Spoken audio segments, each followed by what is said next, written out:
Hello everyone, biology की class में आप सभी का बहुत बहुत स्वागत है। चलिए शुरू करते हैं अपनी class human health and disease, जिसमें आज की क्लास में हम हैंडआउट वीडियो सॉल्यूशंस देखेंगे, आपको जो भी हैंडआउट प्रोवाइड किए गए हैं उनके। तो स्टार्ट करते हैं अपनी क्लास को। हमारा जो क्लास होगा वो कुछ इस तरीके से रहेगा। इस पूरी की पूरी क्लास में हम multiple choice questions, very short answer type question, short answer type question, case based question and long answer type question करके फिनिश करेंगे।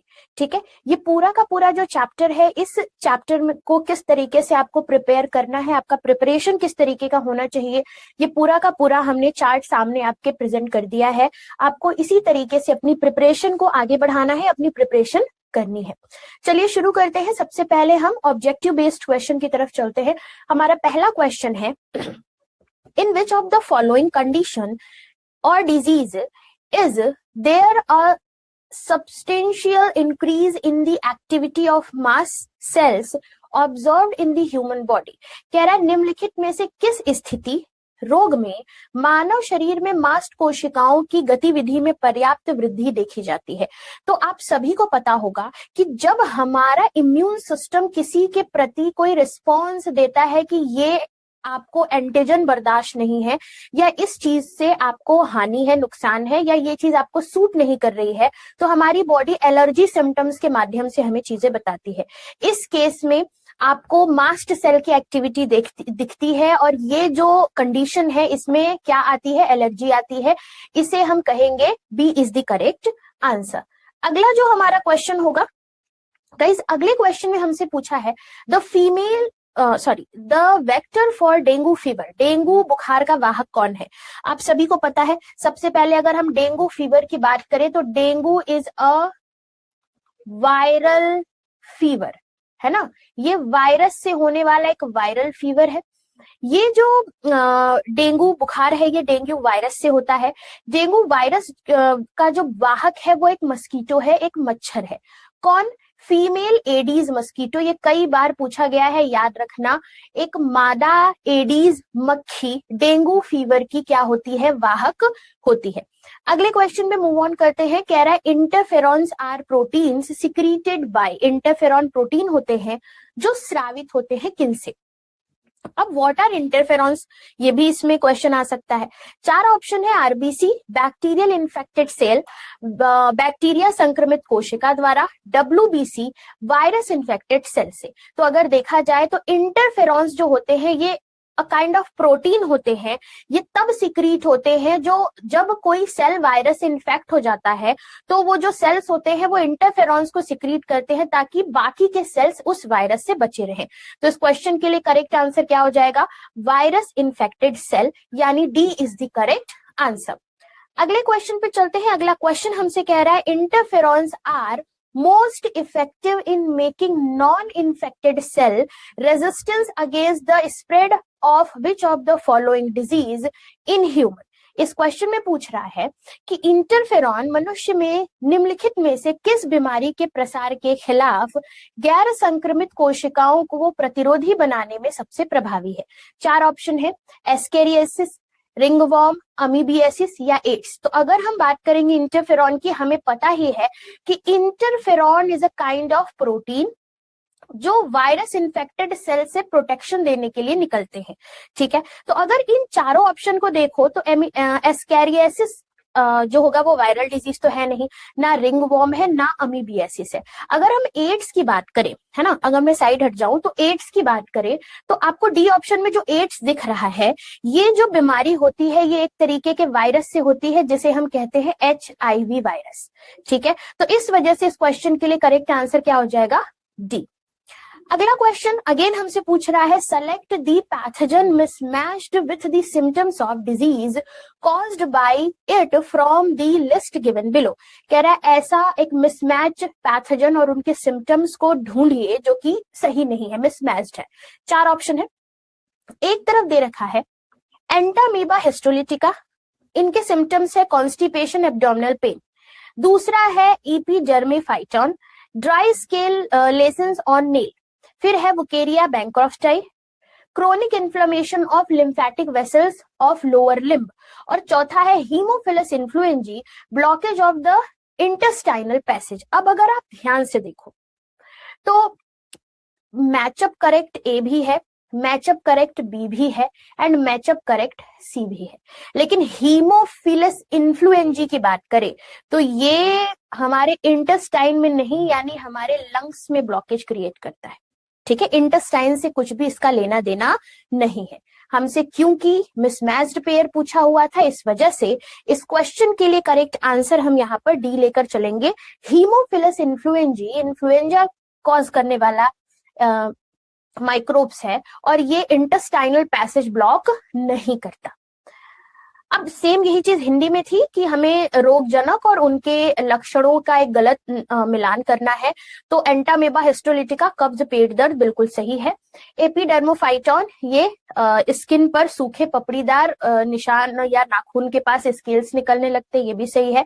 वुचेरिया बेनक्रॉफ्टाई लसिका वाहिनियों में सूजन आ जाती है, लेकिन हीमोफिलस इन्फ्लुएंजी में आंतों के मार्ग का अवरोध नहीं होता और इनकरेक्ट ऑप्शन चूज करना था, तो D is the correct answer.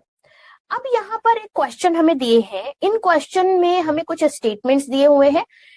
जो स्टेटमेंट दिए हुए हैं वो आपके असर्शन एंड रीजन बेस्ड होंगे। अब आपको असर्शन पढ़ना है, रीजन पढ़ना है और आंसर देने हैं 4 ऑप्शंस में से। आपको बताना है क्या दोनों असर्शन और रीजन सही है और एक दूसरे को जस्टिफाई कर रहे हैं, या आपको बताना है दोनों असर्शन एंड रीजन सही है, एक दूसरे को जस्टिफाई नहीं कर रहे हैं, या फिर कहना है असर्शन सही है या रीजन गलत है, या फिर असर्शन गलत है या रीजन सही है। हिंदी में भी सेम यही चीज है, अभिकथन और तर्क जैसे 2 स्टेटमेंट रहेंगे। हमें सबसे पहले ऑप्शन में देखना है क्या अभिकथन और तर्क दोनों सत्य है और तर्क अभिकथन की सही व्याख्या है।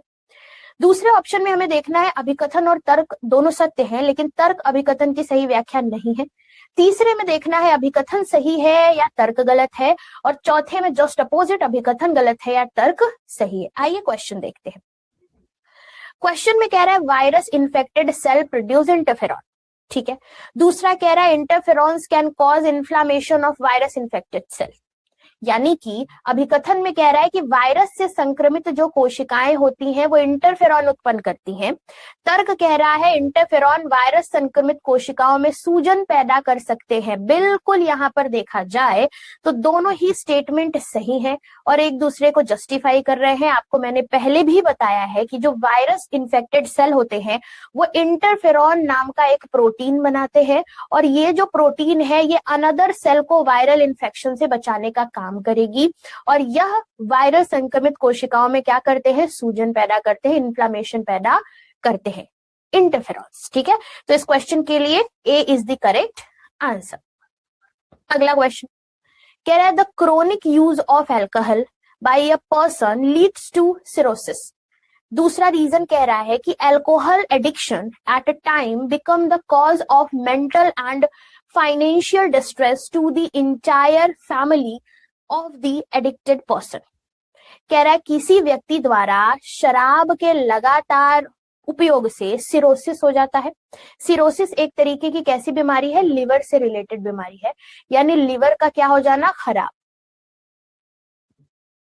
ठीक है, तर्क में कह रहा है शराब की लत कई बार आदि व्यक्ति के पूरे परिवार के लिए मानसिक और वित्तीय संकट का कारण बनती है। अब देखने में तो दोनों स्टेटमेंट एक दूसरे से सही है ना, दोनों ही स्टेटमेंट सही है, असर्शन भी सही लग रहा है, रीजन भी सही लग रहा है, लेकिन क्या रीजन असर्शन को जस्टिफाई कर रहा है? क्या असर्शन में सिरोसिस के बारे में बताया जा रहा है, क्रोनिक यूज ऑफ अल्कोहल की जो सिम्टम्स हैं, जो आप कह सकते हो जो बीमारी निकल कर आ रही है जिसे लिवर सिरोसिस कह रहे हैं, उसके बारे में बता रहा है? क्या रीजन उसको रिप्रेजेंट कर रहा है? नहीं, असर्शन और रीजन दोनों अलग अलग स्टेटमेंट है। तो हम क्या लिखेंगे, बी ऑप्शन को करेक्ट। हम कहेंगे असर्शन भी सही है, रीजन भी सही है, लेकिन रीजन असर्शन को जस्टिफाई नहीं कर रहा है ना। अगला क्वेश्चन में असर्शन कह रहा है smoking can raise blood pressure and increase heart rate. Reason कह रहा है nicotine stimulate adrenal glands to release adrenaline and noradrenaline into the blood circulation, both of which raise blood pressure and increase heart rate। कह रहा है धूम्रपान रक्तचाप बढ़ाता है, ब्लड प्रेशर बढ़ा देता है, साथ ही साथ हार्ट का रेट भी बढ़ा देता है। कह रहा है तर्क में कि निकोटीन अधिवृक्क ग्रंथियों पर जाकर काम करता है। कहता है कि दो हार्मोन निकालिए, एक एड्रिनलिन और एक नॉर एड्रिनलिन। ये हार्मोन्स ब्लड में जाते हैं, ब्लड प्रेशर बढ़ा देते हैं और हार्ट रेट बढ़ा देते हैं। आप देखोगे तो ये दोनों ही स्टेटमेंट सही और एक दूसरे को जस्टिफाई भी कर रहे हैं कि किस तरीके से हार्ट का रेट और हाँ ब्लड प्रेशर धूम्रपान यानी स्मोकिंग करने से बढ़ रहा है। क्यों? क्योंकि स्मोकिंग में होते हैं तंबाकू, निकोटीन। ये जो निकोटीन है ये जाकर के अधिवृक्क ग्रंथि एड्रिनल ग्लैंड पर वर्क कर देते हैं। कहते हैं दो हार्मोन निकालिए, एड्रिनलिन और नॉर एड्रिनलिन, जो जाकर के ब्लड प्रेशर और हार्ट रेट दोनों बढ़ा देंगे। तो इस क्वेश्चन के लिए हमारा सही जवाब ए हो जाएगा। अगला question, secondary immune response is quicker and stronger than the primary immune response. ठीक है, reason, our body appears to have the memory of the first encounter, therefore response to the subsequent encounter with the same pathogen is quick. कह रहा है अभिकथन कि द्वितीयक प्रतिरक्षा प्रक्रिया है, जो प्रतिक्रिया जो है प्राथमिक प्रतिरक्षा प्रतिक्रिया की तुलना में तेज और मजबूत होती है। कह रहा है हमारे शरीर में पहली मुठभेड़ या आमना सामना में स्मृति तैयार होती है, मेमोरी तैयार होती है, इसीलिए उसी रोगजनक के बाद मुठभेड़ की प्रक्रिया तेज हो जाती है। अब आप ध्यान से देखो, अब ध्यान से मेरी बात समझना। पहली बार जब शरीर पर कुछ अटैक करेगा, ठीक है, तो नई नई आर्मी तैयार होती है। नई आर्मी को तैयार होने में थोड़ा समय लगता है, ठीक है, लेकिन एक बार आर्मी तैयार हो गई तो दोबारा अगर इन्फेक्शन आएगा तो वो तैयार आर्मी उनसे जाकर लड़ेगी। समझ आई? तो जब नई नई आर्मी तैयार होती है तो वो हमारा क्या है, प्राइमरी इम्यून रिस्पॉन्स है, तो उसके लिए थोड़ा समय लगेगा। लेकिन जैसे ही प्राइमरी इम्यून रिस्पॉन्स बन गया, दोबारा से कोई अटैक किया तो वो सेकेंडरी इम्यून रिस्पॉन्स यानी तुरंत वो सेना भेज दी जाती है और वो फास्ट तरीके से काम करती है। ठीक है, तो इस वजह से हमने यहाँ पर कहा कि दोनों ही स्टेटमेंट सही है और करेक्टली रीजन असर्शन को जस्टिफाई कर रहा है। अगेन अगला question, Streptococcus pneumoniae and Haemophilus influenzae are responsible for causing infectious disease in human beings. Reason कह रहा है a healthy person acquire the infection by inhaling the aerosol released by an infected person. कह रहा है दो बीमारियां, Streptococcus pneumonia और Haemophilus influenzae, ये दोनों ही बीमारियां बैक्टीरिया से होने वाली बीमारियां हैं और ये दोनों ही बीमारियों से निमोनिया नाम की बीमारी होती है, लंग्स में इन्फेक्शन होता है। ठीक है, तो कह रहा है चलो ये तो क्या ये एक इन्फेक्शियस डिजीज है? हम कहते हैं बिल्कुल है। क्या ये इन्फेक्शियस डिजीज किसी नॉर्मल व्यक्ति को किसी डिजीज्ड व्यक्ति के छोड़े गए एरोसॉल या फिर जैसे छींके और खांसे गए ड्रॉपलेट्स के संपर्क में आने से हो सकता है? बिल्कुल हो सकता है। तो ये दोनों यहाँ पर सही और जस्टिफाइड है, तभी ऐसे डिजीज को हम इन्फेक्शियस डिजीज भी कह रहे हैं। अब अगला क्वेश्चन कह रहा है the decrease in T lymphocyte count in human blood will finally result in, मानव रक्त में टी लिम्फोसाइट की संख्या में कमी का अंतिम परिणाम क्या होगा? आप सभी को पता है कि टी लिम्फोसाइट जो होते हैं वो हेल्प करते हैं बी लिम्फोसाइट को एंटीबॉडी बनाने। ठीक है, ये डायरेक्ट एंटीबॉडी नहीं बनाते, हेल्प करते हैं एंटीबॉडी बनाने में। ठीक है, अब ये जो टी लिम्फोसाइट है जब इनकी कमी हो गई तो क्या एंटीबॉडी सही से बनेगा? बिल्कुल नहीं बनेगा। तो इससे एंटीबॉडी की संख्या में क्या हो जाएगी? कमी होने लगेगी। B is the correct answer. अगला क्वेश्चन है, कह रहा है ट्रांसप्लांटेशन ऑफ टिश्यू और आर्गन, साइड हट जाती हूँ फिर पढ़ती हूँ। ट्रांसफॉर्मेशन ऑफ टिश्यू और organ to some patient often fails due to rejection of such tissue और organ by the body of the patient. Which type of immune response is responsible for such rejection? Hindi में देखो, कह रहा है रोगियों की ऊतकों अंगों का प्रत्यारोपण अक्सर असफल हो जाता है क्योंकि रोगी का शरीर ऐसे ऊतक या अंगों को अस्वीकार कर देता है, ऐसी अस्वीकार के लिए किस प्रकार की प्रतिरक्षा प्रक्रिया जिम्मेदार है?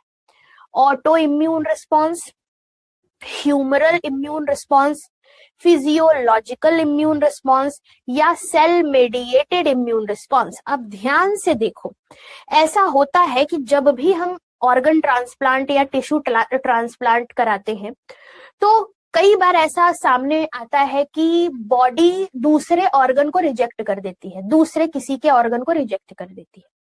ये जो रिस्पॉन्स है इसको याद रखना, इसे हम कहते हैं सेल मेडिएटेड इम्यून रिस्पॉन्स।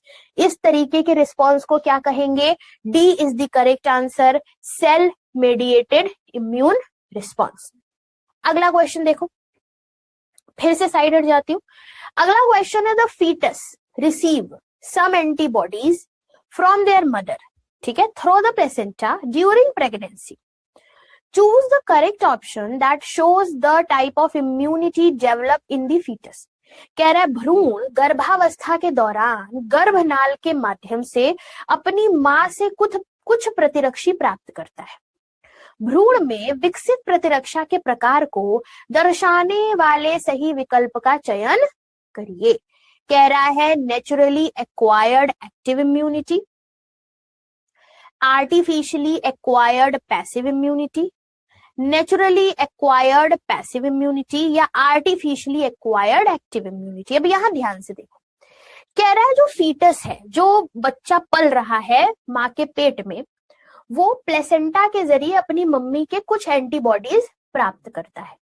इस तरीके की जो इम्यूनिटी है जो फीटस में डेवलप होती है वो नेचुरली एक्वायर्ड पैसिव इम्यूनिटी कहलाती है। ठीक है, इसको याद रखेंगे, सी इज द करेक्ट आंसर।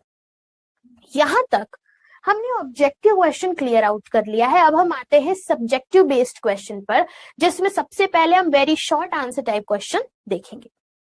सबसे पहला क्वेश्चन कह रहा है कि mention the parts of human body and that get affected by pneumonia and common cold infection. Write the causative agents of the two diseases. यानी कि निमोनिया और सामान्य सर्दी के संक्रमण से मानव शरीर के कौन से हिस्से प्रभावित होते हैं? दोनों रोगों के कारकों का नाम लिखिए। सबसे पहले हम निमोनिया के बारे में लिख कर आए हैं। निमोनिया नाम की जो बीमारी है इसमें अफेक्टेड पार्ट लंग्स होते हैं। यहां पर इन्फ्लामेशन हो जाता है लंग्स में और फ्लूइड का एक्यूमुलेशन हो जाता है, जिससे सांस लेने में कठिनाई होती है।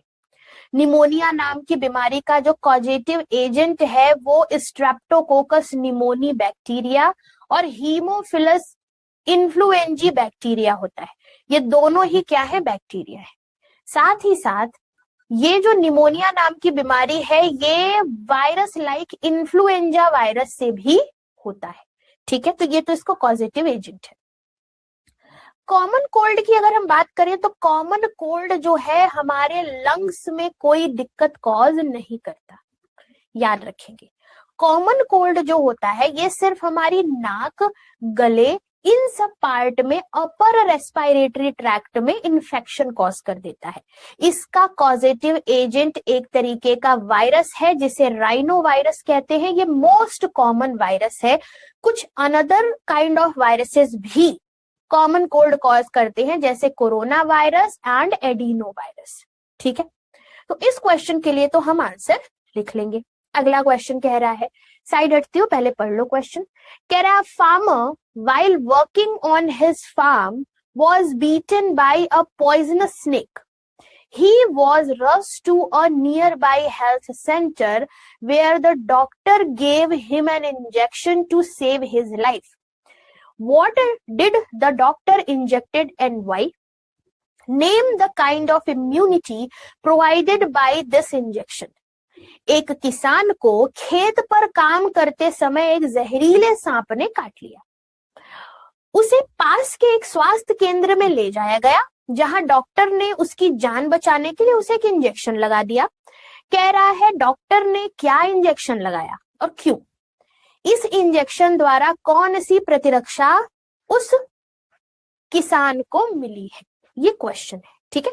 वेरी इजी आंसर है इसका, ध्यान से देखो, थ्योरी बेस्ड है, सब कुछ मैंने पॉइंट बाय पॉइंट लिख दिया है, मैं यहाँ समझा देती हूँ आपको, ठीक है, क्योंकि लिखूंगी तो ज्यादा लंबा समय लगेगा, है ना। देखो, कह रहा the doctor injected anti venom to neutralise the venom from the snake bite and prevent its harmful effect on the body. कह रहा है डॉक्टर ने एक एंटी वेनम, एक जहरीले चीज का एंटीडोज लगा दिया फार्मर के शरीर में, ताकि उसके शरीर में जो जहर है उसका तोड़ मिल जाए, वो उस जहर को काट सके, ठीक है। एंटीवेनम के पास एक ऐसी एंटीबॉडी है जो कि उस जहरीली जगह को टारगेट करेगी और वहां पर उस जहर को न्यूट्रलाइज कर देगी, यानी खत्म कर देगी। इसी वजह से उस इंजेक्शन के अंदर क्या था? एंटीवेनम, जहर को मारने वाला एंटीवेनम, ठीक है। कह रहा था injection provides passive immunity. Injection कैसी इम्यूनिटी प्रोवाइड किया है? Passive, because it involves the direct administration of performed antibodies to provide immediate production. अब ध्यान से सुनना, क्या कहा मैंने। सबसे पहली बात, डॉक्टर ने एक इंजेक्शन लगाया जिसके अंदर उस जहर को, उस वेनम को मारने वाला एंटी वेनम डाल करके इंजेक्शन लगाया गया, ताकि एंटी वेनम वेनम को न्यूट्रलाइज कर सके और टारगेट करके उसको खत्म कर सके। इस तरीके की जो इम्यूनिटी है इसे पैसिव इम्यूनिटी कहते हैं। आप सभी को पता होगा पैसिव इम्यूनिटी तब दी जाती है जब डायरेक्ट हमें क्या हो, डायरेक्ट हमें किसी ऐसी चीज की जरूरत हो, डायरेक्ट हमें किसी ऐसे एंटीबॉडी की जरूरत हो जो हमारे शरीर में हमारी जान बचा पाए, ठीक। अब क्योंकि जहर से तुरंत बचना है, अगर हम इस केस में शरीर को एंटीबॉडी डेवलप करने के लिए छोड़ देंगे तो जहर तब तक फैल जाएगा और इंसान मर जाएगा। हमें क्या करना होगा? बाहर से ही एंटीबॉडी डालना पड़ेगा ताकि जहर को मारा जा सके। इस तरीके की इम्यूनिटी पैसिव इम्यूनिटी कहलाती है। तो दोनों ही क्वेश्चन का आंसर हम यहाँ दे सकते हैं। अगला question, what is the importance of female anaphylis mosquito in the life of malarial parasite plasmodium? ठीक है, कह रहा है इंपॉर्टेंस बताइए मलेरियल परजीवी प्लाज्मोडियम के जीवन में मादा एनाफिलिस मच्छर का, ठीक है। अब ध्यान से देखो, कह रहा है जो फीमेल एनाफिलिस मस्कीटो है इसका जो लाइफ साइकिल है थोड़ा क्रूशियल है।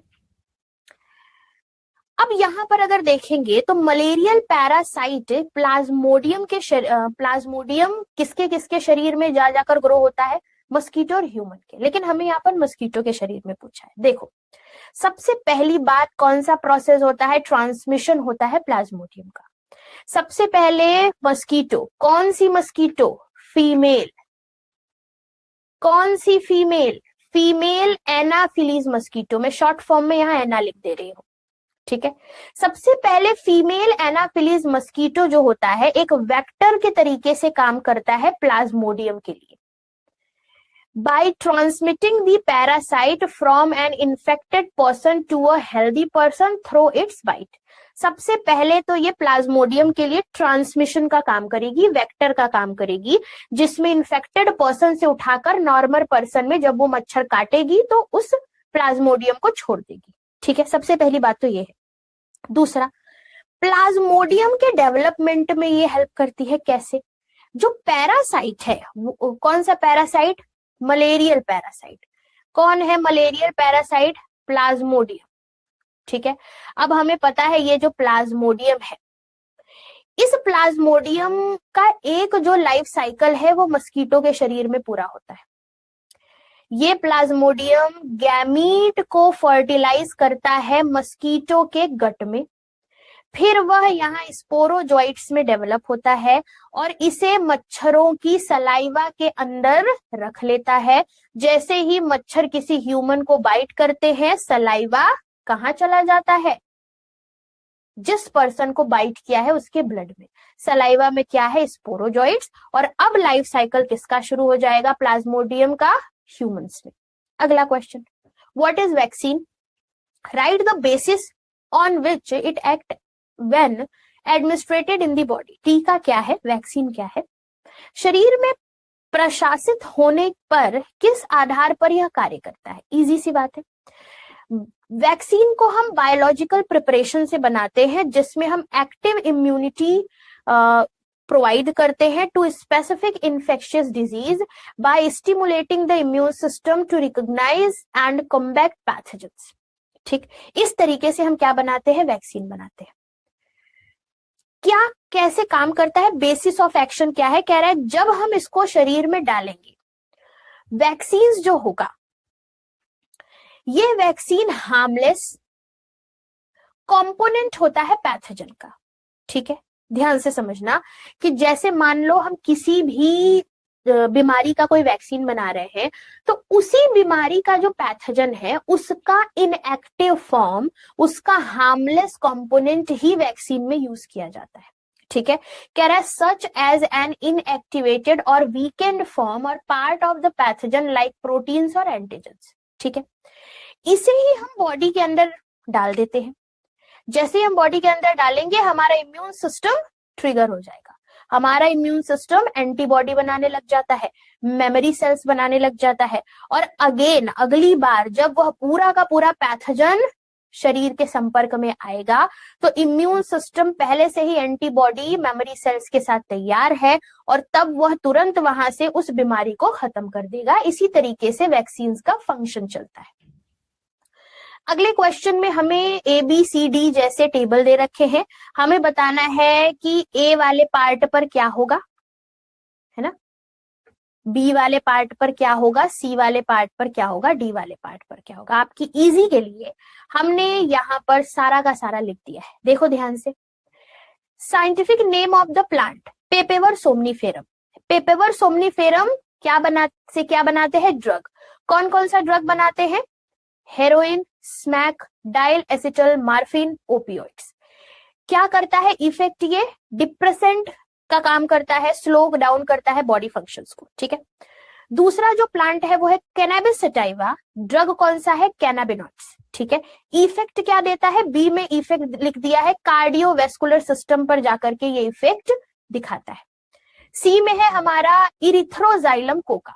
इरिथ्रोजाइलम कोका से कौन सा ड्रग बनता है, कोकेन, कोका एल्केलॉइड्स, कोक या क्रैक। ये क्या फंक्शन दिखाता है, ये स्टिमुलेट करता है सेंट्रल नर्वस सिस्टम को, प्रोड्यूस करता है सेंस ऑफ यूफोबिया, इंक्रीज करता है एनर्जी, हेलुसिनेशन। ये सारे क्या है, इसके इफेक्ट है ह्यूमन बॉडी पर।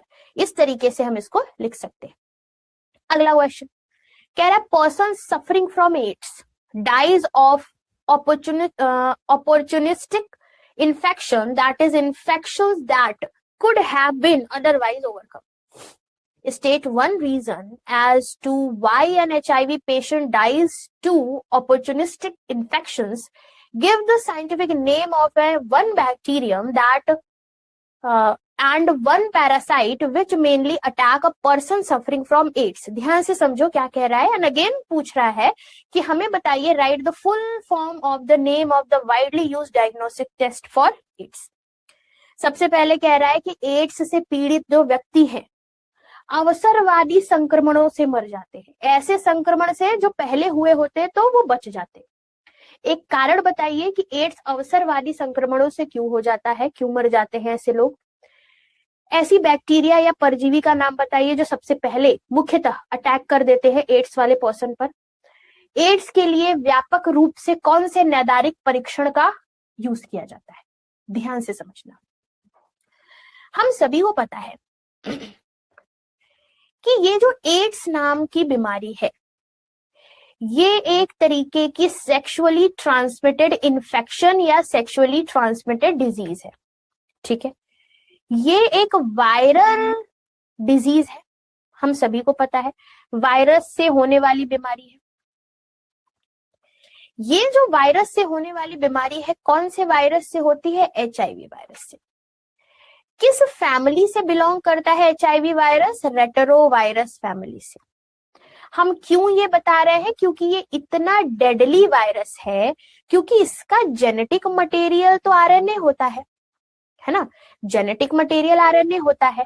लेकिन जब यह किसी ह्यूमन बॉडी में इंफेक्शन कॉज करते हैं, है ना, याद रखना, जब यह किसी ह्यूमन की बॉडी में इंफेक्शन कॉज करते हैं तो आरएनए को कन्वर्ट कर देते हैं रिवर्स ट्रांसक्रिप्शन प्रोसेस से डीएनए में, और इसी वजह से ये ज्यादा डेडली है। ये जो बीमारी है ये सीधे जाकर के अटैक करेंगे हमारे इम्यून सिस्टम पर। ठीक है, ये क्या करते हैं, हमारे इम्यून सिस्टम पर अटैक करते हैं, लाइक हेल्पर टी लिम्फोसाइट पर अटैक करते हैं और हमारे पूरे ही इम्यून सिस्टम को बहुत ज्यादा कमजोर कर देते हैं। अब मान लो हमारा इम्यून सिस्टम इतना कमजोर हो गया तो नॉर्मल सी बीमारी भी जानलेवा हो जाएगी। ठीक है, कौन सा बैक्टीरिया सबसे पहले अटैक करता है, माइकोबैक्टीरियम। कौन सा पैरासाइट, टॉक्सोप्लाज्मा। ठीक है, दूसरा क्वेश्चन पूछा था, कौन सा डायग्नोसिस टेस्ट करते हैं, हम करते हैं एलाइजा। एलाइजा का फुल फॉर्म है एंजाइम लिंक्ड इम्यूनोसॉर्बेंट एसे। और कौन सा टेस्ट करते हैं, पीसीआर, पॉलीमरेज चेन रिएक्शन। हो गया इस क्वेश्चन का आंसर। अगला question, ringworm is one of the most common infections या infectious fungal disease in human. Name any two genera of fungi which cause ringworm and state any of its two symptoms. State the mode of actions of cocaine on human body. Write the scientific name of the source plant it is obtained from. यानी कि सबसे पहला question हमें दाद रोग से related पूछा है कि दाद मनुष्यों में सबसे आम संक्रमण फंगल संक्रमणों में से एक है। दाद का कारण बनने वाले दो कवकों के जेनेरा के नाम लिखिए, लक्षण बताइए।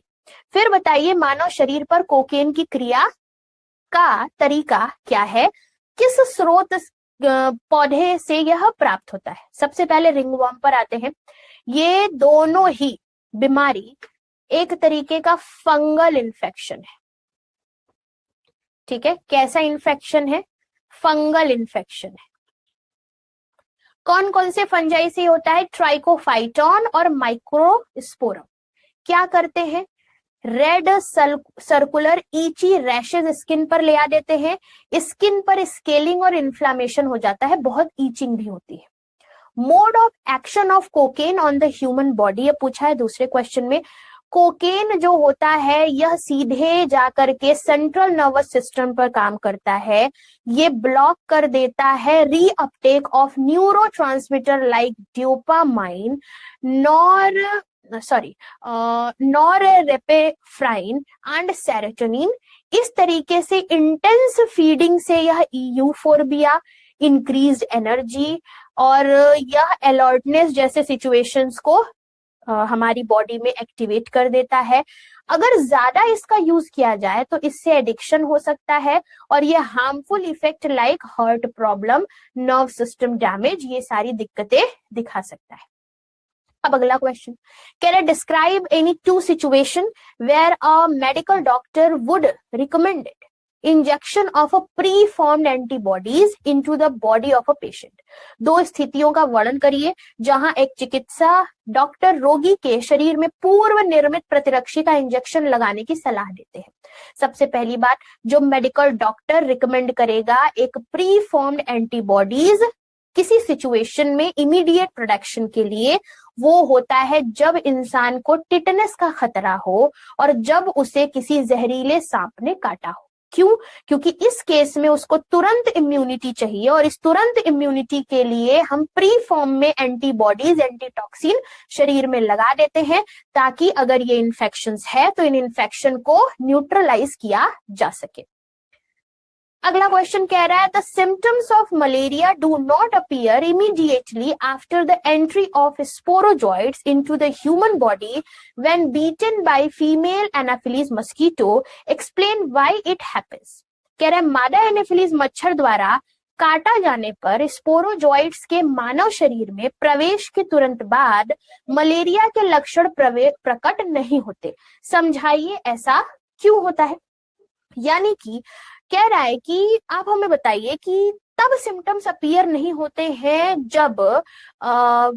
जब स्पोरोजोइट्स के मानव शरीर में प्रवेश के तुरंत बाद मलेरिया के लक्षण नहीं दिख रहे हैं। ऐसा क्यों है? हमें तो तुरंत लक्षण दिखना चाहिए, ऐसा क्यों होता है कि तुरंत ये लक्षण नहीं दिखते? अब ध्यान से समझना।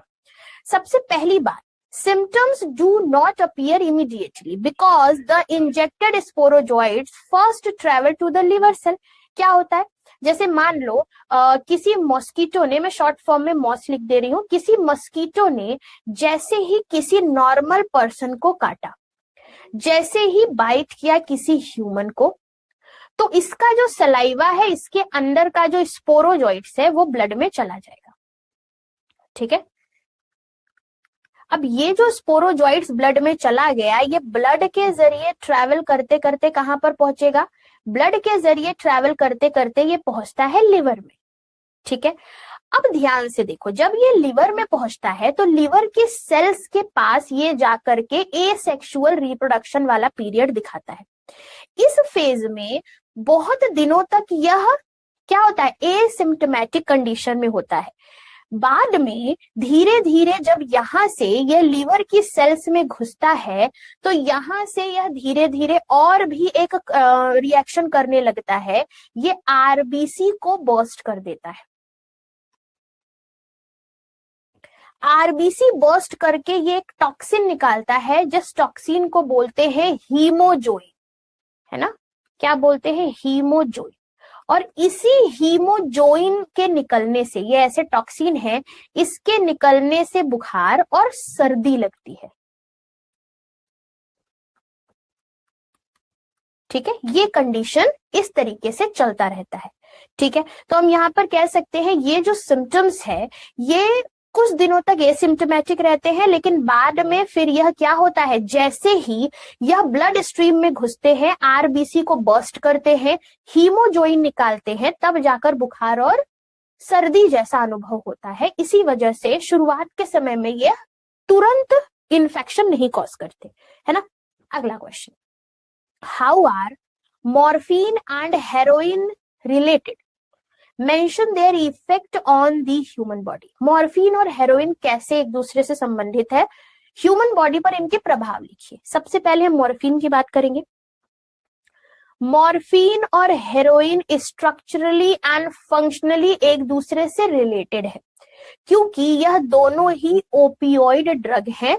इन्हें हम ओपियम पॉपी प्लांट पेपेवर सोमनीफेरम से निकालते हैं। ठीक है। मॉर्फिन जो है ये नेचुरल सब्सटेंस है, इसे हम प्लांट के लेटेक्स से निकालते हैं, लेकिन जो हेरोइन है इसे जब हम मॉर्फिन का एसिटाइलेशन करते हैं, यानी जब हम डाई एसिटाइल मॉर्फिन, जिसे आप हेरोइन कहते हो, इसे सेमी सिंथेटिक तरीके से बनाते हैं। ये केमिकल मॉडिफिकेशन होता है मॉर्फिन का, जिसमें हम मॉर्फिन का एसिटाइलेशन करके हेरोइन बनाते हैं। ये दोनों ही सब्सटेंसेस जो होते हैं यह बॉडी के ओपियोइड रिसेप्टर से बाइंड कर जाते हैं और एक पावरफुल सेंट्रल नर्वस सिस्टम के डिप्रेसेंट जैसे काम करते हैं। प्राइमरी इफेक्ट इसका ह्यूमन बॉडी पर यह है कि ये अगेन अगर देखा जाए तो अगर किसी को सर्जरी के लिए जाना है, ऑपरेशन के लिए जाना है, तो पेन रिलीफ के लिए मॉर्फिन का इंजेक्शन लगाया जाता है। ये सिडेशन का काम करते हैं। यह एक ऐसी इंटेंस फीलिंग देखते हैं जिससे बहुत खुशी का अनुभव होता है। ऑल्सो यह एक डेंजरसली कॉज रेस्पिरेटरी डिप्रेशन भी कॉज कर सकते हैं अगर इसको बहुत ज्यादा यूज किया गया, और यह एक तरीके से एडिक्शन की तरफ भी ह्यूमन बॉडी को लेकर चले जाते हैं। तो ये एक तरीके से ड्रग है। अब आते हैं शॉर्ट आंसर टाइप क्वेश्चन पर। शॉर्ट आंसर टाइप क्वेश्चन में सबसे पहला क्वेश्चन हमारा है कि एक्सप्लेन करिए गिवन सुटेबल रीजन। सबसे पहला रीजन है write the complete name of the diagnostic test for AIDS. इसके प्रिंसिपल बताइए। फिर हमें बताइए जेनेटिक मटेरियल कौन सा एड्स में प्रेजेंट है और ये किस तरीके से रोग कॉज कर रहा है। अब ध्यान से देखना, एड्स की डायग्नोस्टिक के लिए दो तरीके के टेस्ट किए जाते हैं, एक है एलाइजा और दूसरा है पीसीआर। एलाइजा को हम एंजाइम लिंक्ड इम्यूनोसॉर्बेंट एसी कहते हैं फुल फॉर्म। इसका प्रिंसिपल ये है कि ये जो एलाइजा टेस्ट है यह सीधे डिटेक्ट करता है एंटीबॉडीज और एंटीजन को स्पेसिफिक टू एचआईवी वायरस। इस तरीके के टेस्ट में हम ब्लड सैंपल से क्या करते हैं, एचआईवी हम क्या करते हैं, टेस्ट करते हैं प्रेजेंस ऑफ एंटीबॉडी का एचआईवी के अगेंस्ट। इस तरीके से हम तुरंत एचआईवी इन्फेक्शन ज्ञात कर सकते हैं। कह रहा है जेनेटिक मटेरियल बताइए एड्स का। हमें पता है एड्स एक ऐसा बीमारी है जो आरएनए जेनेटिक मटेरियल वाले वायरस से होता है जिसे हम एचआईवी वायरस कहते हैं। ठीक है, तो इसका जेनेटिक मटेरियल आरएनए है, लेकिन यह एचआईवी एड्स का जो वायरस है जब यह किसी ह्यूमन में जाता है तो यही आरएनए वायरस डीएनए में कन्वर्ट हो जाता है थ्रू रिवर्स ट्रांसक्रिप्शन प्रोसेस, और एंजाइम रिवर्स ट्रांसक्रिप्टेज यहां पर यूज होता है। अगले क्वेश्चन में हमसे पूछा गया है, a patient complains of suffering from constipation, stomach ache, stool with blood clots and excess mucus. The physician diagnosed it is an amoebiasis disease. After stool test, write the scientific name of the microbe identified in this stool sample. फिर पूछा है how do you think the patient must have contracted it. तीसरा कह रहा है suggest your या write your suggestion to the patient to avoid infection. ठीक है, आइए देखते हैं। कह रहा है एक रोगी को कब्ज, पेट दर्द, रक्त के थक्के और अतिरिक्त बलगम वाले मल की शिकायत है। डॉक्टर कहते हैं इनको अमीबियासिस है। ये इन्हें पता चला मल के नमूने पहचानने पर। हमें उसके मल में सूक्ष्म जीव जो है उसका नाम लिखना है। हमें बताइए कैसे यह रोग उसको हो गया और भविष्य में इस रोग से बचने का सुझाव दीजिए। ठीक है, अमीबियासिस नाम की बीमारी एंटामीबा हिस्टोलिटिका नाम के पैथोजन से होती है। उसके स्टूल में यही पैथोजन पाया गया है। ये पैथोजन के कांटेक्ट में इस तरीके से आए हैं, शायद इन्होंने कंटामिनेटेड वाटर यानी गंदा पानी या कंटामिनेटेड फूड खा लिया है जिसमें एंटामीबा हिस्टोलिटिका प्रेजेंट था, और वो जाकर के इनके कह सकते हो इंटेस्टाइन में इंफेक्शन कॉज कर दिया। कैसे बच सकते हैं? साफ पानी पिएंगे, नॉन कंटामिनेटेड फूड खाएंगे, फलों और सब्जियों को धुलकर खाएंगे, पर्सनल हाइजीन रखेंगे, क्लीनिंग रखेंगे, वाटर रिजर्वॉयर्स का समय समय पर सफाई करेंगे। इससे ये बीमारी से बच सकते हैं। अगला क्वेश्चन हमारा टेबल बेस्ड क्वेश्चन है। इसमें A B C D E and F given table को हमें यहाँ पर बताना है। एक तरफ हमें नेम ऑफ ह्यूमन डिजीज दे रखा है, दूसरी तरफ कॉजेटिव एजेंट और तीसरी तरफ सिम्टम्स दे रखे हैं। ठीक है, अगर हम निमोनिया की बात करेंगे तो निमोनिया की जो बीमारी है वो स्ट्रेप्टोकोकस से हो रही है। इसके सिम्टम्स हमसे पूछा है, तो इसके सिम्टम्स होंगे difficulty in breathing, chest pain, cough and fever. दूसरा जो ह्यूमन डिजीज है वो है टाइफॉइड। कॉजेटिव एजेंट टाइफॉइड का होता है साल्मोनेला टाइफी, जो कि एक तरीके का बैक्टीरिया है। ये कैसा डिजीज है? बैक्टीरियल डिजीज है। हमें यहाँ पर अगेन इसके सिम्टम्स दे दिया है कि high fever, weakness, headache, stomach pain. तीसरी बीमारी है कॉमन कोल्ड। कॉमन कोल्ड का पॉजिटिव एजेंट दे रखा है राइनो वायरस। हमें इसके सिम्टम्स लिखते हैं, तो कॉमन कोल्ड में runny nose, sneezing, sore throat, headache, ये सारे सिम्टम्स आते हैं। फिर हमें कह रहा है रिंगवॉर्म। रिंगवॉर्म का पॉजिटिव एजेंट पूछा हुआ है। पॉजिटिव एजेंट यहाँ पर फंगस लाइक ट्राइकोफाइटॉन, माइक्रोस्पोरम, ये सब होंगे। इनका यहाँ पर symptoms dry scaly lessons, body parts, redness, itching, ये सारे सिम्टम्स यहाँ पर ऑलरेडी दे रखे हैं। फिर हमसे पूछा है एस्केरियासिस नाम की बीमारी एस्केरिस पॉजिटिव ऑर्गेनिज्म से हो रही है, इसके सिम्टम्स बताइए। तो इसके सिम्टम्स है abdominal pain, nausea, vomiting, diarrhoea, ये सारे कंडीशन। एंड एफ में हमसे पूछा है कि ह्यूमन डिजीज बताइए जिसका पॉजिटिव ऑर्गेनिज्म एंटामीबा हिस्टोलिटिका है। सिम्टम्स में constipation, cramps, stool with mucus and blood clot आता है। तो इसका पॉजिटिव ऑर्गेनिज्म अभी देखा हमने अमीबियासिस नाम की बीमारी एंटामीबा हिस्टोलिटिका से हो रही है। अब अगला क्वेश्चन कह रहा है samples of blood and urine of a sport person are collected before any sport event for drug test. Why are in a need to conduct such test? Name the drug the authorities usually looked for. C. Write the generic name of 2 plants which these drugs are obtained. ठीक है, इसके answer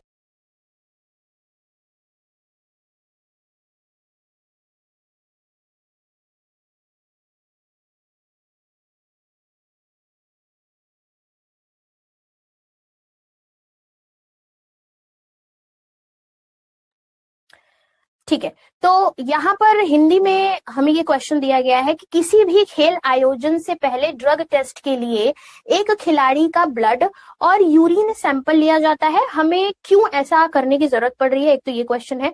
उस दवा का नाम बताइए जिसका तलाश अधिकारी कर रहे हैं, और 2 पौधे जिनसे यह दवाएं प्राप्त होती हैं। इजी पीजी सा क्वेश्चन है ना।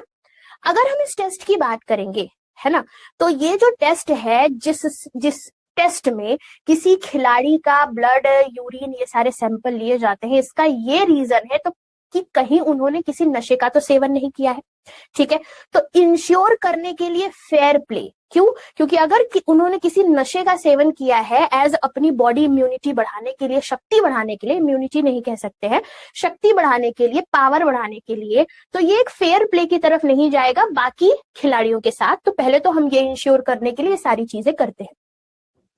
To protect the health of athletes, दूसरी ये चीज है कि हमें उस एथलीट का हेल्थ भी प्रोटेक्ट करना है, क्योंकि कई बार ऐसा होता है कि ऐसे नशे का खिलाड़ी सेवन कर लेते हैं कि उनमें काफी एनर्जी आ जाती है, और ये जो एनर्जी है, इस एनर्जी को उनका जो हार्ट है या फिर उनके जो शरीर के बाकी ब्लड प्रेशर्स वगैरह है वो सही से नहीं यूटिलाइज कर पाते हैं, या कह सकते हो बर्दाश्त नहीं कर पाते हैं, जिससे हो सकता है उनमें हार्ट अटैक या बाकी फेलियर चांसेस हो जाए। तो हमें एथलीट का हेल्थ भी ध्यान में रखना है।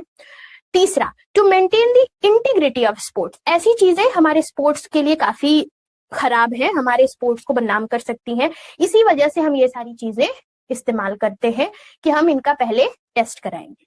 ठीक है, कह रहा है name the drugs that authorised usually look for the main class of band performed enhancing drugs are। कौन कौन से ड्रग्स हैं भाई? एक तो मॉर्फिन एंड हेरोइन है, नार्कोटिक, एनाल्जेसिक्स है, फिर हमारे कैनाबिनॉइड्स हैं लाइक मैरिजुआना है, कोकेन है, एनाबॉलिक स्टेरॉइड्स हैं। इन सभी ड्रग से जैसा कि उनको उत्तेजना, खुशी या फिर एक्साइटमेंट का अनुभव हो, ये सारे के सारे ड्रग उनको ये सब देते हैं, और इन्हीं ड्रग की नॉर्मली अथॉरिटीज तलाश करती है। पेपावर सोमनीफेरम नाम के प्लांट से, यानी ओपियम पॉपी प्लांट जिसको आप कह रहे हो, पेपावर सोमनीफेरम नाम के प्लांट से ओपियोइड्स प्राप्त किया जाता है, जैसे मॉर्फिन एंड हेरोइन।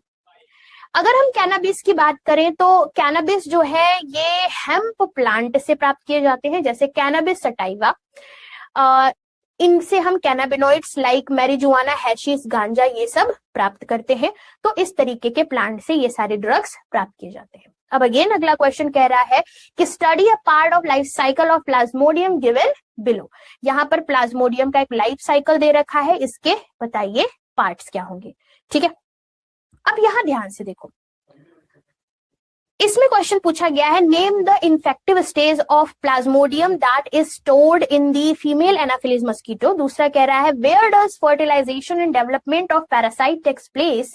तीसरा कह रहा है identify label P and Q in the given diagram. And चौथा क्वेश्चन पूछा है asexual and sexual phase of life cycle of the plasmodium take place in 2 different host, write their names.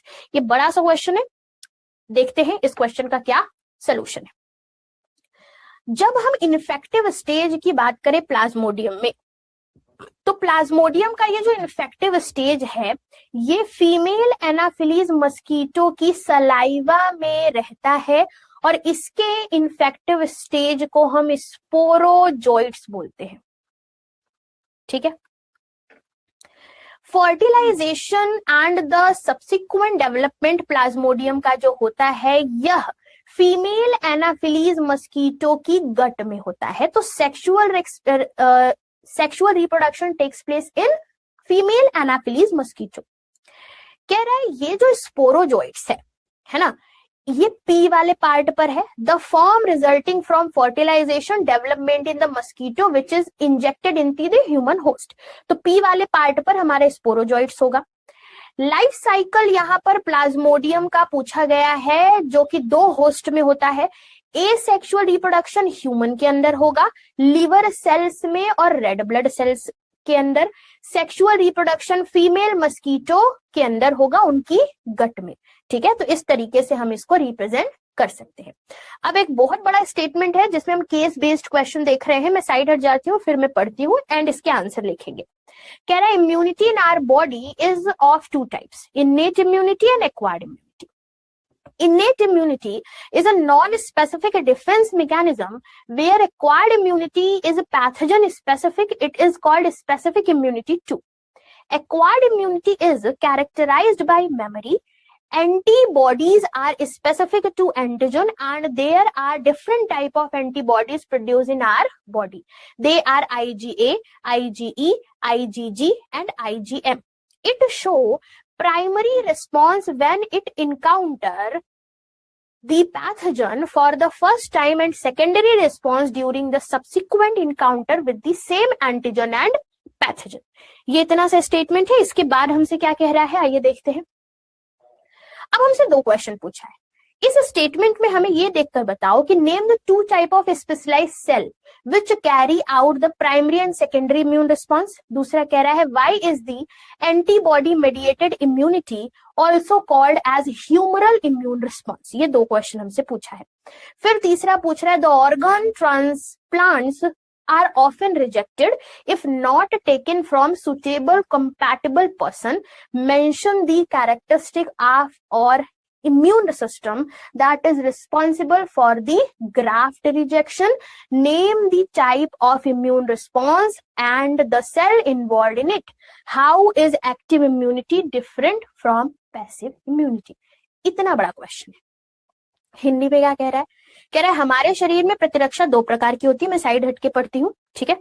जन्मजात और उपार्जित प्रतिरक्षा। जन्मजात प्रतिरक्षा एक गैर विशिष्ट रक्षा तंत्र है। अर्जित प्रतिरक्षा रोग विशिष्ट है। इसे विशिष्ट प्रतिरक्षा भी कहा जाता है। अर्जित प्रतिरक्षा स्मृति द्वारा कहा जाता है। अर्जित प्रतिरक्षा स्मृति द्वारा विशेषता है।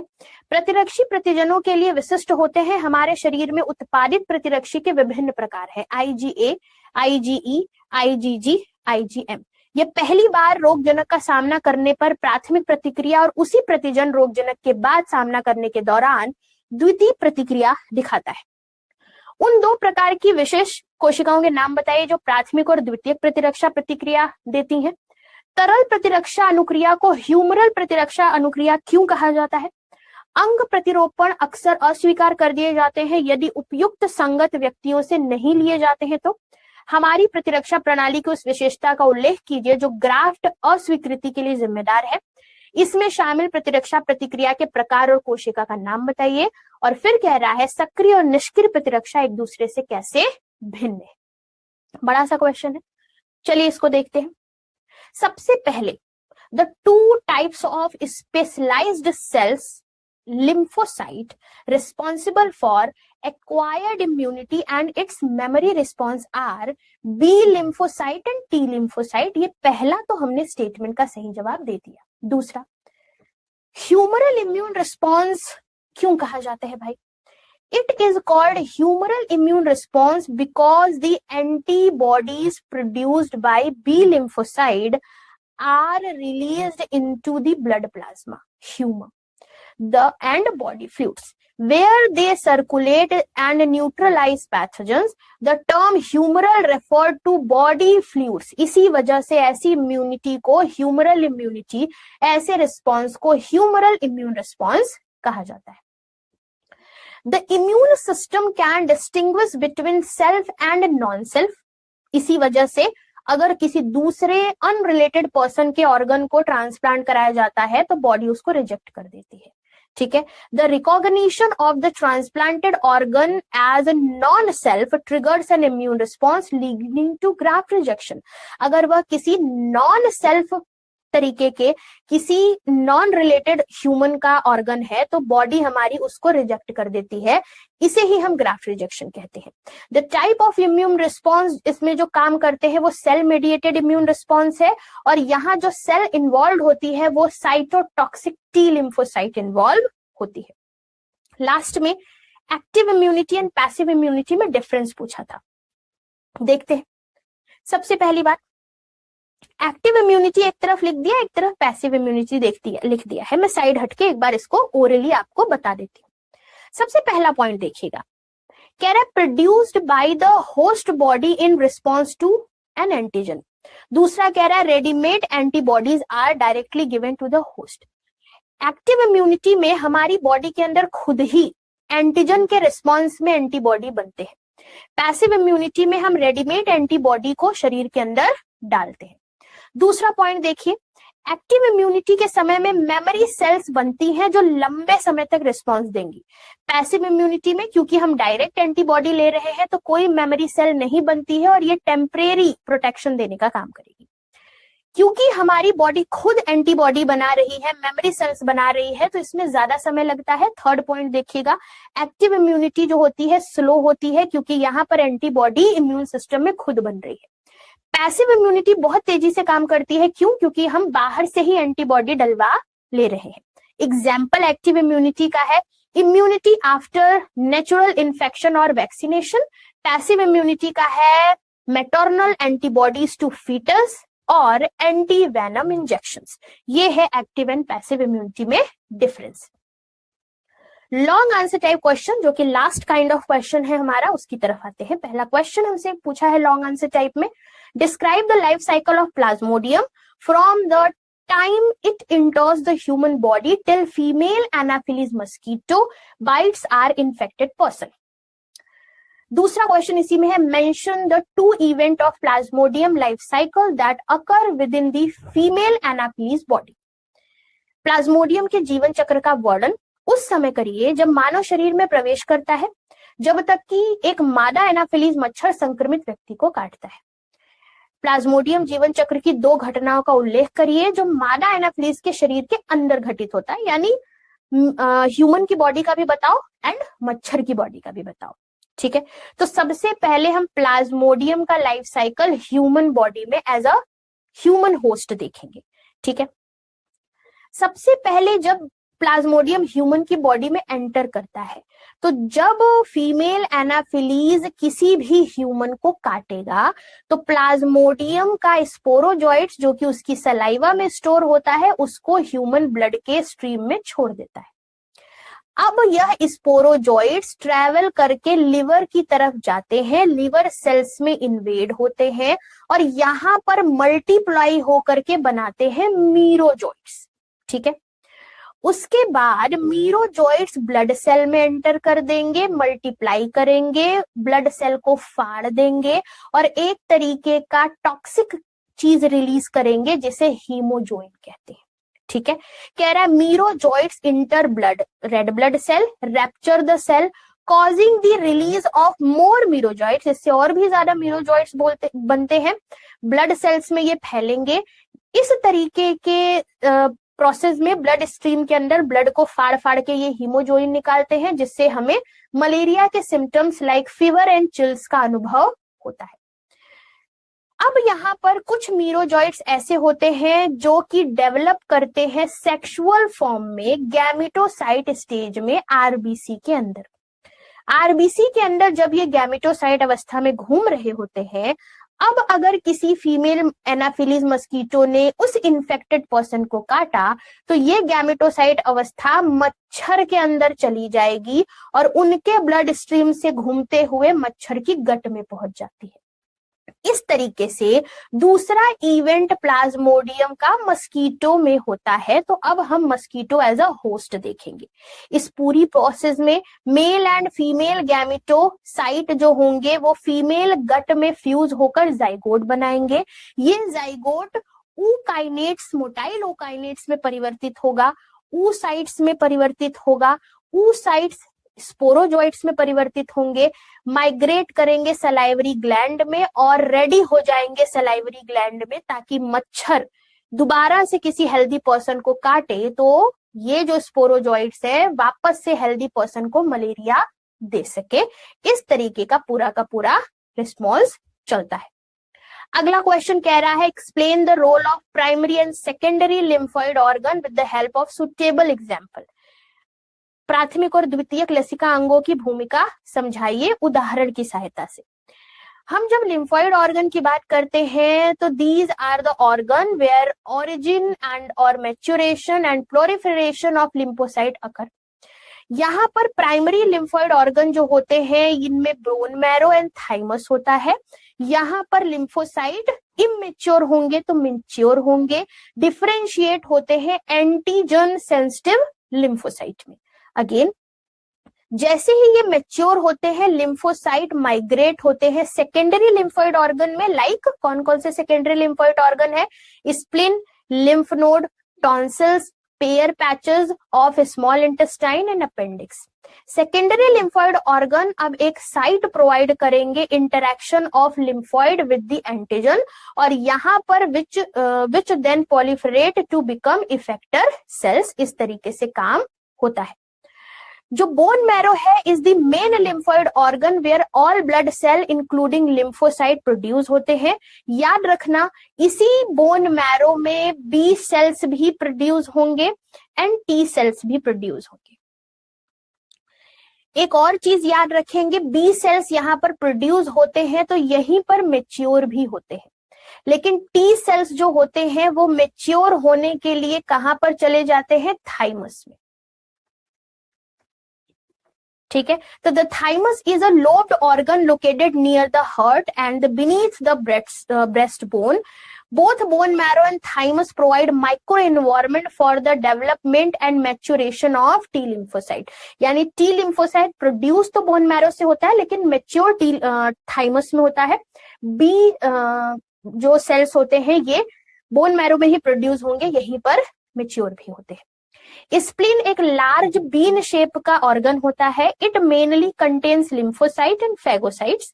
It act as a filter of blood by trapping blood borne microorganism. Spleen also has large reservoir of erythrocyte. कहने का मतलब स्प्लीन एक बीन शेप का ऑर्गन है जो कि लिम्फोसाइट और फेगोसाइट्स को कंटेन करता है। ब्लड के अंदर अगर कोई माइक्रो ऑर्गेनिज्म है तो उसको ट्रैप करके खत्म करेगा। साथ ही साथ जब आरबीसी का लाइफ स्पैन खत्म हो जाता है 120 दिन के बाद, तो यह स्प्लिन में जाकर के एक कह सकते हो कबर जैसा काम करते हैं, रिजर्वायर जैसा काम करते हैं। The lymph node are small solid structure. Lymph node एक स्मॉल सॉलिड स्ट्रक्चर होते हैं जो लोकेटेड होते हैं different point along with lymphatic system. ये जो लिम्फ नोड है ये ट्रैप करते हैं माइक्रो ऑर्गेनिज्म को और अदर एंटीजन्स को which happens to get into the lymph and tissue fluid. Antigen यहाँ पर ट्रैप होते हैं और यहीं पर लिम्फोसाइट प्रेजेंट होते हैं, जिसकी वजह से हमारा जो इम्यून सिस्टम एक रिस्पॉन्स देता है और वहां पर उनको किल किया जाता है। There is a lymphoid tissue also located within the lining of the major tract. कौन कौन सी ट्रैक्ट पर? Respiratory tract, digestive tract, urogenital tract. इसे हम म्यूकोसा एसोसिएटेड लिम्फॉइड टिश्यू कहते हैं, MALT कहते हैं। ये also 50% of the lymphoid tissue human body में प्रेजेंट होता है। अब यहाँ पर लास्ट क्वेश्चन की तरफ बढ़ते हैं। लास्ट क्वेश्चन हमसे पूछा है, state what do you understand by MALT, MALT, where it is located inside our body. दूसरा कह रहा है साइटोकाइनिन बैरियर्स क्या होते हैं। तीसरा कह रहा है name the diagnostic test for AIDS, on what principle does it work. चौथा कह रहा है bone marrow and thymus play an important role in human immune system, explain how are they able to achieve this. MALT से क्या समझते हैं, शरीर के अंदर कहाँ स्थित होता है। साइटोकाइन अवरोध की व्याख्या कीजिए। एड्स के लिए नैदानिक परीक्षण का नाम बताइए, किस सिद्धांत पर यह काम करता है। अस्थि मज्जा और थाइमस मानव प्रतिरक्षा प्रणाली की एक महत्वपूर्ण भूमिका निभाते हैं, इसके बारे में समझाइए। तो सबसे पहले माल्ट की बात करते हैं। ये एक सेकेंडरी लिम्फॉइड टिश्यू है जो कि लाइनिंग ऑफ मेजर ट्रैक्ट्स पर लोकेटेड होता है, जैसा कि जस्ट पहले अभी हमने आपको बताया। Respiratory, digestive and urogenital tract पर यह पाए जाते हैं। इसे हम mucosa associated lymphoid organ, MALT short में कहते हैं। टोटल लिम्फॉइड टिश्यू का हमारी बॉडी में 50% यही होता है।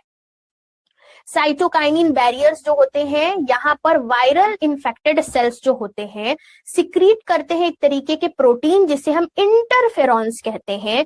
ये नॉन इन्फेक्टेड सेल्स को वायरल इन्फेक्शन से प्रोटेक्शन देने का काम करते हैं। ये है साइटोकाइनिन बैरियर। तीसरा, एक widely used diagnosis test AIDS के लिए एंजाइम लिंक्ड इम्यूनोसॉर्बेंट ऐसे है एलाइजा जिसे कहते हैं। अगेन एक और भी लिख लेंगे, पॉलीमरेज चेन रिएक्शन पीसीआर। कह रहा है the bone marrow is the main lymphoid organ. Bone marrow main lymphoid organ होता है where all blood cells including lymphocyte are produce, जहां पर सभी तरीके के ब्लड सेल और लिम्फोसाइट बनते हैं। थाइमस एक तरीके का लोब्ड ऑर्गन है located near the heart and beneath the breast bone. Thymus एक क्वाइट लार्ज तरीके का ऑर्गन होता है जब कोई पैदा होता है, शुरू में बच्चे वाले फॉर्म में होता है, तो धीरे धीरे जब मेच्योरिटी होती है तो इसका जो साइज है वो रिड्यूस होता जाता है। प्यूबर्टी के समय में आप देख सकते हो जैसे जैसे आप बड़े होगे इसके थाइमस का जो साइज है वो कम होता रहता है।